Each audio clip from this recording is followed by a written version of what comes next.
Vande Bharat train का शुभारंभ एवं एक स्टेशन एक उत्पाद स्टॉल का लोकार्पण कार्यक्रम सीएम धामी ने किया लोकार्पण। सीएम धामी मुख्यमंत्री राज पशुधन मिशन के लाभार्थियों को सीएम ने दिए चेक। ई कॉमर्स पोर्टल की लॉन्चिंग की लाभार्थी सम्मान समारोह में किया प्रतिभाग।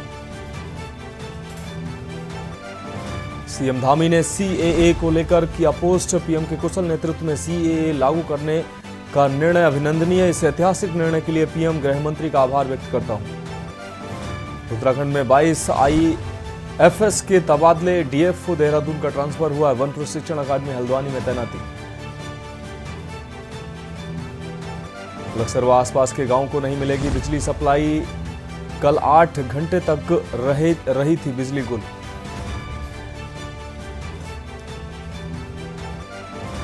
बीजेपी का महिला वोटर्स पर फोकस। प्रदेश की आधी आबादी को रिझाने में जुटी बीजेपी। 40 लाख के करीब है उत्तराखंड में महिला मतदाता। आप देख रहे हैं के न्यूज, खबरों का सारथी।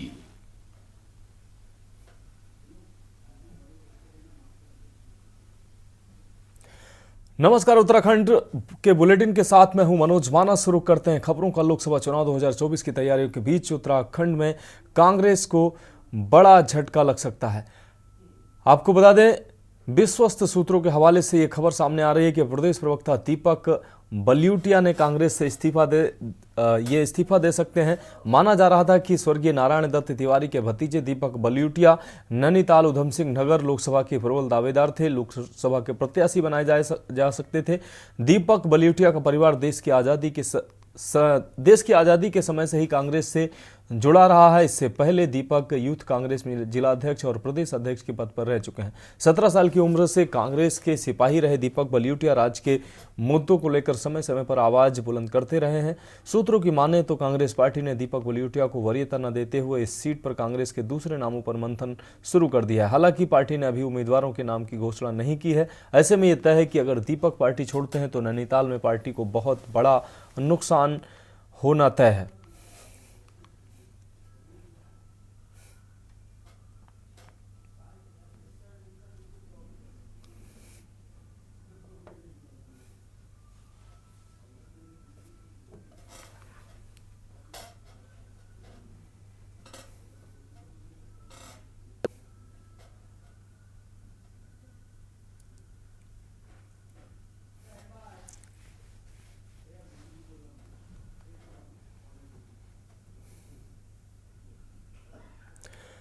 अब रुक करते हैं अगली खबर का। खबर सिद्धार्थगंज से, जहां प्राइवेट अस्पताल में पथरी के ऑपरेशन के बाद महिला की मौत हो गई, जिस पर परिजनों ने लापरवाही का आरोप लगाकर जमकर हंगामा काटा है। बता दें कि लालकुआं के ग्राम हल्दू चौड़ निवासी समीर ने पत्नी पूनम को सिडकुल रोड के निजी अस्पताल में पथरी के ऑपरेशन के लिए भर्ती कराया था। 9 मार्च को पूनम का आयुष्मान योजना के तहत ऑपरेशन हुआ था, जिसके बाद उसे रेफर कर दिया गया। उसके बाद परिजन उसे हल्द्वानी के सुशीला तिवारी अस्पताल और बरेली के राममूर्ति अस्पताल में लेके गए थे।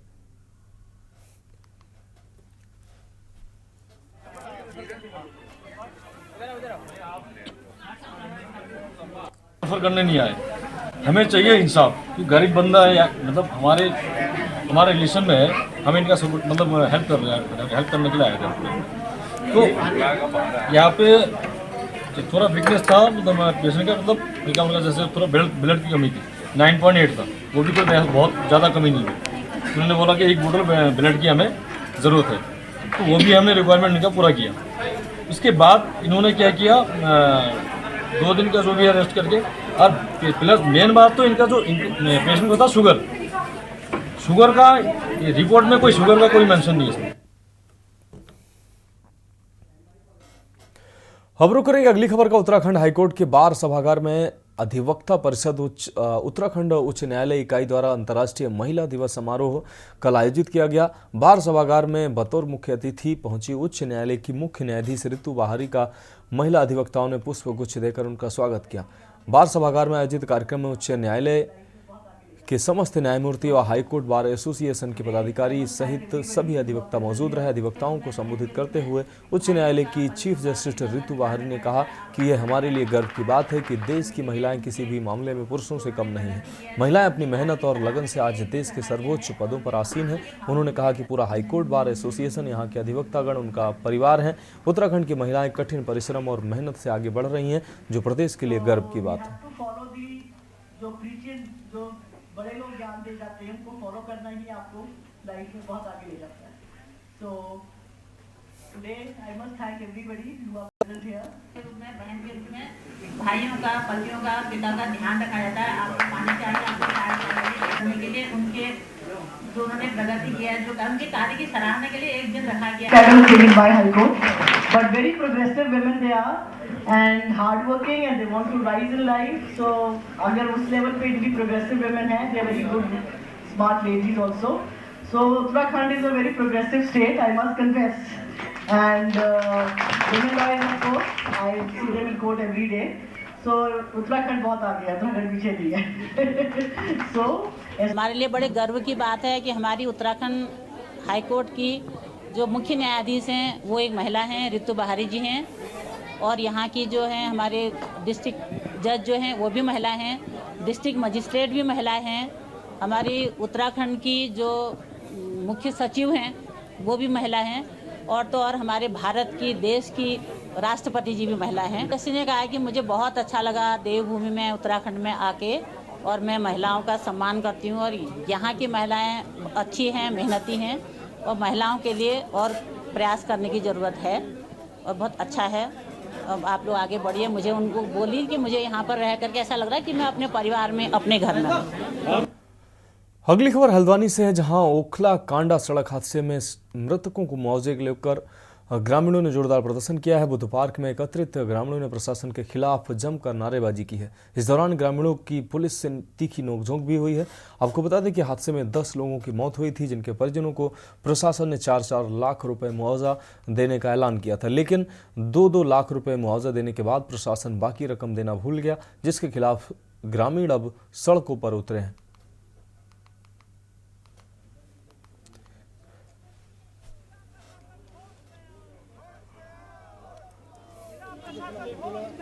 देखिए, हमने 1 बजे तक का उप जिलाधिकारी ने 15 दिन का समय दिया था। आज 21 दिन हो गए, मांग पूरी नहीं हुई। मृतक परिजनों के दुखों को कुरेदने का काम किया जा रहा है। हमने तो पैसे मांगे नहीं थे। 4 लाख रुपए उन्होंने कहा देंगे। योगेश, जिसके लिए लोग फोटो खिंचा रहे थे, वो कहा था सरकार ने हम 4 लाख रुपए देंगे। मैं तो उस दिन उठा ही नहीं रहा था अपने बालक को। हम देंगे कहा, वहाँ से उठाओ कहा। सभी लोगों ने कहा चलो उठा लेते हैं, मैं उठा दिया।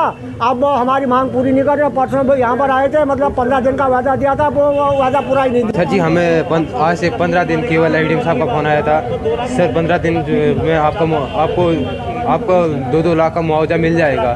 सर आप 15 दिन नहीं, 21 दिन हो चुके हैं। सर मेरी यही गुजारिश है कि सर आप नहीं दे सकते, कोई बात नहीं, हम दूसरी बार धरने पर नहीं आ सकते। दुर्घटना घटित हुई थी नवंबर के महीने में पिछले वर्ष। उसमें जिला स्तर से जो फंड्स होता है वो तत्काल जो प्रभावित थे उनको 2-2 लाख रुपया राहत सहायता रिलीज़ कर दी गई थी। साथ ही कुछ धनराशि माननीय मुख्यमंत्री विवेकाधीन से कोष से देने के लिए प्रस्तावित की गई है, जिसमें शासन स्तर पर ये प्रकरण विचाराधीन है। जहाँ तक सड़क की बात है, सड़क PMGSY के अंडर उसके अपग्रेडेशन के लिए फंड सैंक्शन हो चुका है, मेरे को एक्शन ने ऐसा बताया है, और साथ ही उसके टेंडर भी आमंत्रित कर दिए गए हैं। अब रुक करेंगे अगली अहम खबर की। लोकसभा चुनाव से पहले मोदी सरकार ने बड़ा दांव चला है। आपको बता दें, सरकार ने नागरिकता संशोधन कानून को देश में लागू कर दिया है। नागरिकता संशोधन कानून यानी कि CAA पाकिस्तान, बांग्लादेश और अफगानिस्तान के गैर मुस्लिम शरणार्थियों को भारत की नागरिकता प्रदान करेगा। हालांकि ये कानून पूर्वोत्तर राज्यों के आदिवासी क्षेत्रों में लागू नहीं किया जाएगा। जानकारी के मुताबिक नागरिकता संशोधन अधिनियम 2019 पूर्वोत्तर राज्यों के अधिकांश जनजातीय क्षेत्रों में लागू नहीं किया जाएगा, जिनमें संविधान की 6ठी अनुसूची के तहत विशेष दर्जा प्राप्त क्षेत्र भी शामिल है। आपको बता दें कि नागरिकता संशोधन कानून के तहत पाकिस्तान, अफगानिस्तान और बांग्लादेश के हिंदू, सिख, बौद्ध, जैन, पारसी और ईसाई शरणार्थियों को भारत की नागरिकता मिलेगी। भारत के पड़ोसी देशों से धार्मिक उत्पीड़न के कारण 31 दिसंबर 2014 से पहले आने वाले गैर मुस्लिम शरणार्थियों को भारत की नागरिकता प्रदान की जाएगी। वहीं लोकसभा चुनाव से पहले मोदी सरकार की ओर से लागू किए गए सीएए को लेकर उत्तराखंड में सियासत गर्मा गई है। कांग्रेस ने सरकार की टाइमिंग पर सवाल खड़े किए हैं।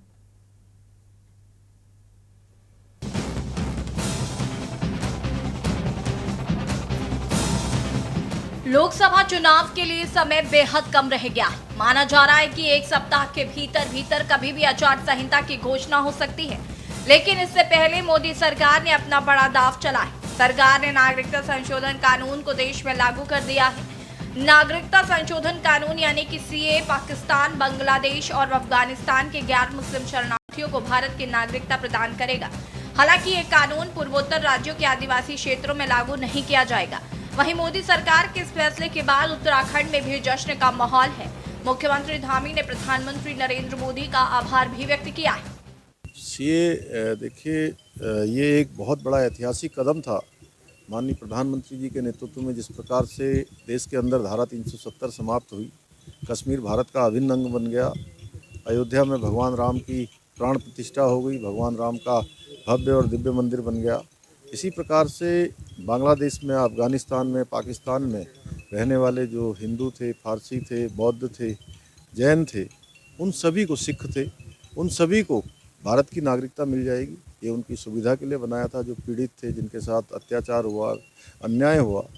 आपको बता दें कि लोकसभा चुनाव से पहले उत्तराखंड में धामी सरकार ने यूसीसी को विधानसभा से पारित कराया और अब मार्च के महीने में मोदी सरकार ने सीए लागू करने का फैसला लिया है।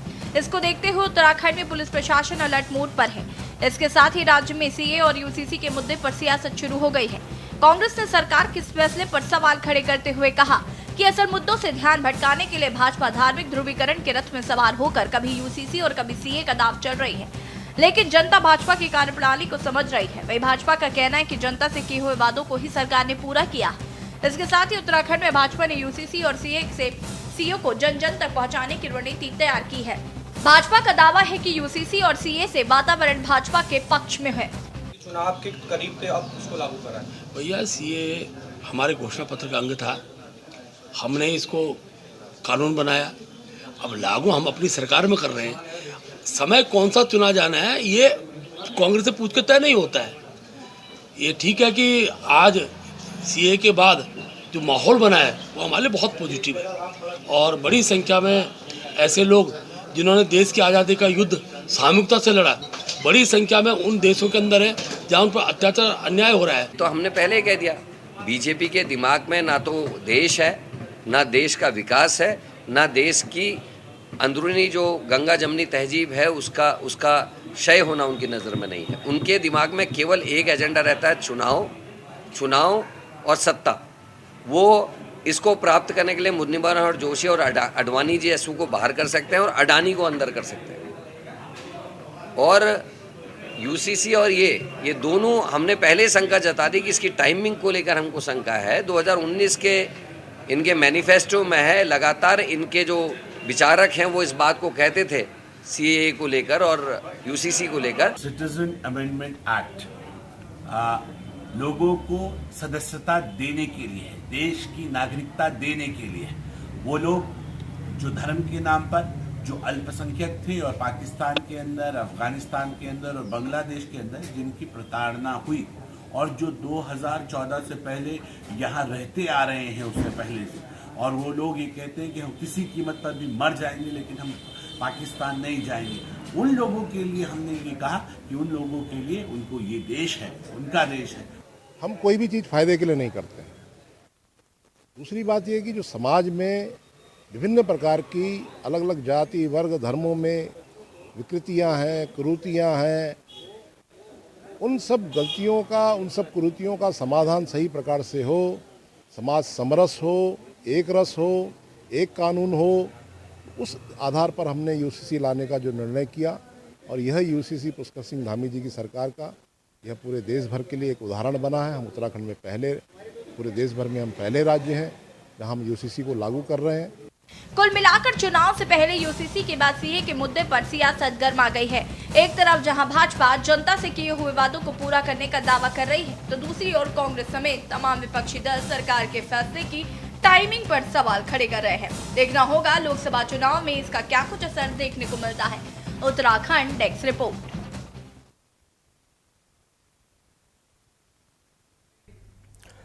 तो खबरों में वक्त एक ब्रेक का है, जल्द हाजिर होंगे।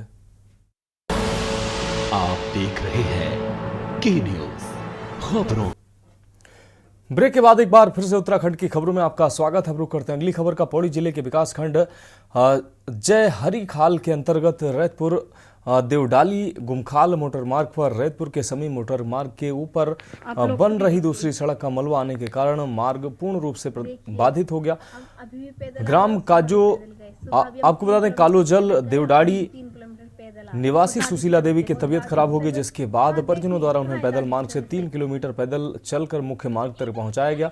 मरीज की नातिन संजना का कहना है कि मोटर मार्ग आए दिन मोटर मार्ग पर मलबा आने के कारण बंद हो जाता है। इसके संबंध में विभाग और ठेकेदार को अवगत कराया गया, लेकिन उन्होंने कहा कि एक परिवार के लिए कब तक मलबा साफ करें।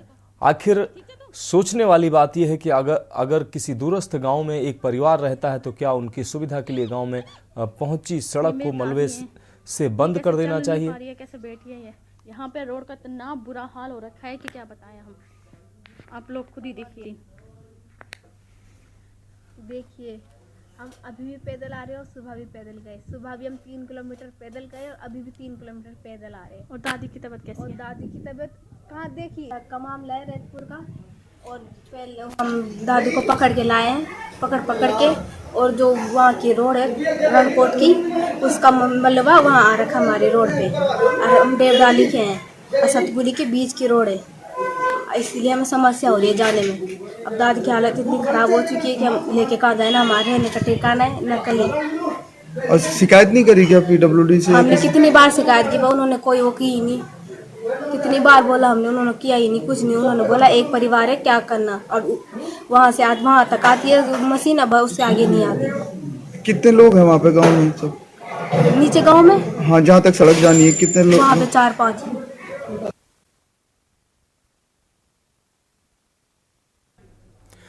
अगली खबर का रुख करेंगे। रुड़की नगर विधायक प्रदीप बत्रा के कैंप कार्यालय से विकसित भारत मोदी के गारंटी प्रचार वाहन को हरी झंडी दिखाकर क्षेत्र में रवाना किया गया। ये गारंटी प्रचार वाहन विभिन्न क्षेत्र में पहुंचकर लोगों को सरकारी योजनाओं की जानकारी देगा। इस अवसर पर विधायक प्रदीप बत्रा ने कहा कि देश में भाजपा ही एकमात्र ऐसा दल है जिसके मूल में समाज के अंतिम पायदान पर खड़े व्यक्ति को आर्थिक और सामाजिक विकास के लक्ष्य से जोड़ना है। उन्होंने कहा कि कार्यकर्ताओं में खासा उत्साह है और इस बार 400 पार का नारा दिया है जो पूरा होकर रहेगा।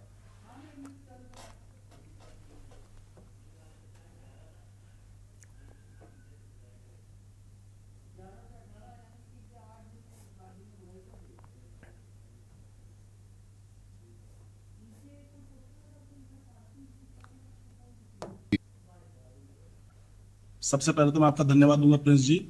ये जो हमारी वीडियो बैन निकल रही है इसमें सब अपना योजना बताई गई है, क्योंकि इस समय लोकसभा चुनाव हमारे सिर पर है और भारतीय जनता पार्टी का कार्यकर्ता हर समय चुनाव के लिए तैयार रहता है। उसी के निमित्त ये वीडियो बैन निकल रही है और यह अपने लोकसभा क्षेत्र के हर क्षेत्र में जाएगी और कार्यकर्ताओं में बहुत उत्साह है, सभी बहुत उत्साहित हैं और इस बार हम 400 प्लस सीट लेकर जाने वाले हैं। क्या विषय है भाई? योजनाएं तो इतनी सारी मोदी जी ने लागू की है कि मैं अगर उंगलियों पर गिनवाना चाहूं तो कम पड़ जाएंगी, तो उन्हीं का प्रचार प्रसार करने के लिए ये मैंने रवाना हो रही है आज। भारत मोदी गारंटी की रथ यात्रा शुरू हो रही है और चुनाव बिल्कुल बच चुका है। 2024 का चुनाव आ रहा है और लोकसभा चुनाव में सभी पार्टी कार्यकर्ता तैयार है और मैं समझता हूँ कि जो नारा दिया गया 400 पार का वो पूरा होगा। हम लोग एक लक्ष्य की ओर बढ़ रहे हैं। अब बढ़ेंगे अगली खबर की ओर। राजधानी दून से लखनऊ के लिए स्वदेशी ट्रेन वंदे भारत अपना पहला सफर कल तय कर चुकी है। वर्चुअल माध्यम से प्रधानमंत्री नरेंद्र मोदी ने इस ट्रेन को हरी झंडी दिखाकर रवाना किया। वंदे भारत ट्रेन को ट्रेन यार्ड में फूलों से सजाया गया। राज्यपाल, मुख्यमंत्री, सांसद, विधायक और रेलवे के प्रमुख अधिकारी इस दौरान मौजूद रहे।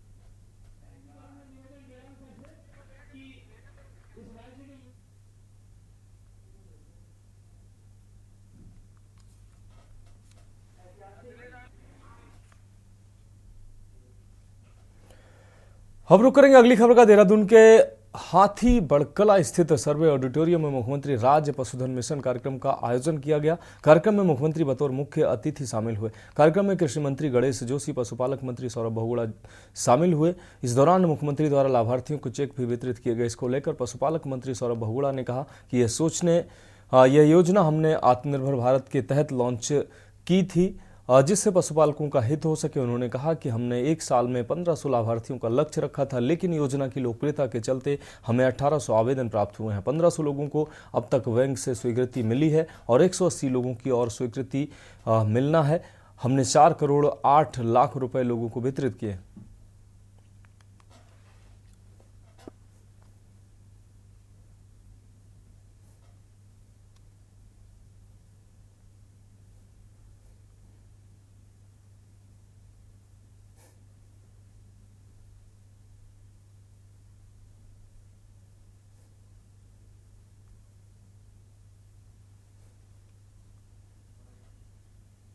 किया था तो उत्तराखंड जो था उस वक्त एक बहुत बड़ी बीमारी से जूझ के निकला था, कोरोना बीमारी से।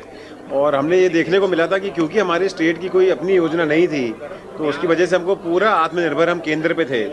और माननीय मुख्यमंत्री जी और माननीय प्रधानमंत्री जी का जो आत्मनिर्भर भारत का सपना है, स्टेट्स का सपना है, उसको पूर्ण करने के लिए हमने ये योजना लॉन्च करी थी। राज्य पशुधन मिशन हमारी एक ऐसी योजना है जिसमें हम अपने उत्तराखंड के किसी भी पशुपालक, चाहे वो पशुपालन से संबंधित कोई भी व्यवसाय करना चाहता है, यदि उसको कहीं से भी फाइनेंस की आवश्यकता है तो हम बैंकेबल प्रोजेक्ट से उसको फाइनेंस करा सकते हैं। इस योजना के अंतर्गत वह 5 गाय का पालन कर सकता है, 10 गाय का पालन कर सकता है।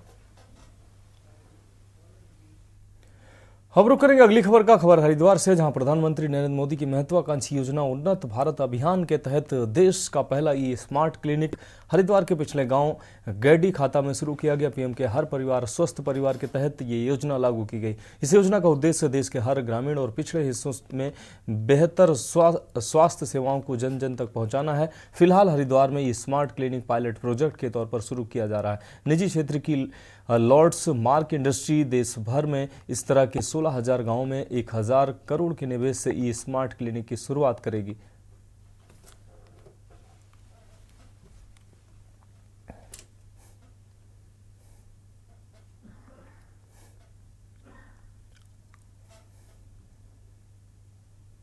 थोड़ा वीकनेस था, मतलब पेशेंट का, मतलब उनका जैसे थोड़ा ब्लड की कमी थी, 9.8 था, वो भी कोई बहुत ज़्यादा कमी नहीं थी। उन्होंने बोला कि 1 बोतल ब्लड की हमें ज़रूरत है, तो वो भी हमने रिक्वायरमेंट इनका पूरा किया। उसके बाद इन्होंने क्या किया, 2 दिन का जो भी है रेस्ट करके, और प्लस मेन बात तो इनका जो पेशेंट को था शुगर का रिपोर्ट में कोई शुगर का कोई मेंशन नहीं है इसमें। शुगर चेक किया, जांच किया, नहीं है, बढ़ा हुआ था, कम हुआ था, उसी टाइम पे उनका ऑपरेशन हुआ, क्या हुआ वो हमें पता नहीं। ये उन्नत भारत अभियान IIT दिल्ली का ये इनिशिएटिव है जिसमें ई स्मार्ट क्लिनिक हमारे आज ग्राम पंचायत गेंडी खाता विकासखंड भादराबाद के अंदर खोला गया है। इसमें अगर हम देखें तो 30 टेस्ट किए जाएंगे और नॉर्मली किसी को भी बाहर जाना पड़ता है वो टेस्ट कराने के लिए, और उसका काफ़ी ज़्यादा खर्चा भी होता है। तो इसमें CSR के माध्यम से लॉर्डमेट कंपनी के साथ टाई अप हुआ है, जिसमें उनकी सपोर्ट से ये जो सारे टेस्ट हैं ये गांव के अंदर ही हो जाएंगे। और जो डॉक्टर की जो रिपोर्ट आती है, टेस्ट के बाद जो रिपोर्ट आती है, उसके लिए भी उनको बाहर नहीं जाना पड़ेगा, और वो रिपोर्ट ऑटोमेटिकली ऑनलाइन जो डॉक्टर दिल्ली में हैं, बॉम्बे में हैं, जो एक्सपर्ट हैं, उनके साथ कोई भी पेशेंट इंटरेक्ट कर सकता है, रिपोर्ट को दिखा सकता है, और जो भी दवाई वो रिकमेंड करेंगे उसको वो परचेज कर ले सकता है। तो खबरों में अभी के लिए इतना ही। मुझे दीजिए इजाजत और आप देखते रहिए के न्यूज़ इंडिया। आप देख रहे हैं के न्यूज़, खबरों का